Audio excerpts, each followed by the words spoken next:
Alam nyo, totoo lang, bakit mas maraming Pilipino ngayon, mas pinipili na lang nilang rumakit, dumiskate, o kaya magtayo ng sariling business?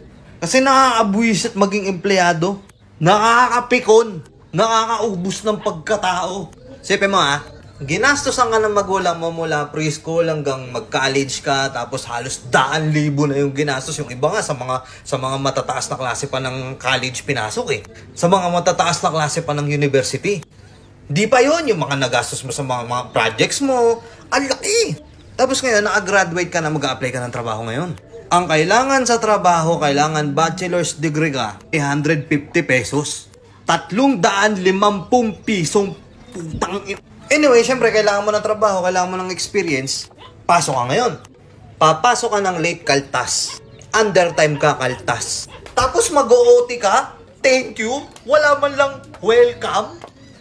Dahil sa totoo lang magalit na ako sa magalit yung mga employer dyan, kung sino man tatamaan dyan. Huwag naman sana tayo masyadong demanding sa background ng mga mag-a-apply sa inyo, lalo na kung ipapasahod nyo lang din naman, magkano lang.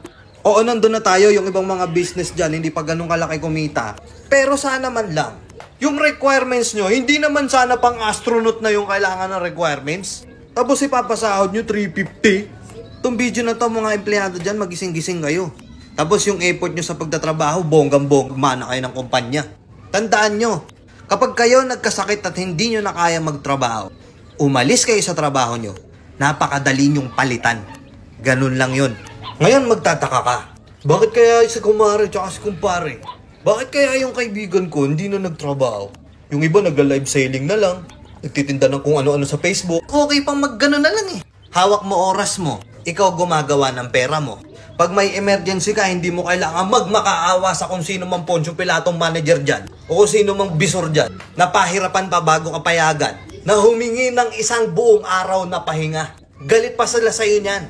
Tapos yung mga katrabaho mo, alam mo yung sahod, 10,000 isang araw. Sobrang papansin. Galit sa'yo pag wala ka, tapos pag nandiyan ka, galit pa din.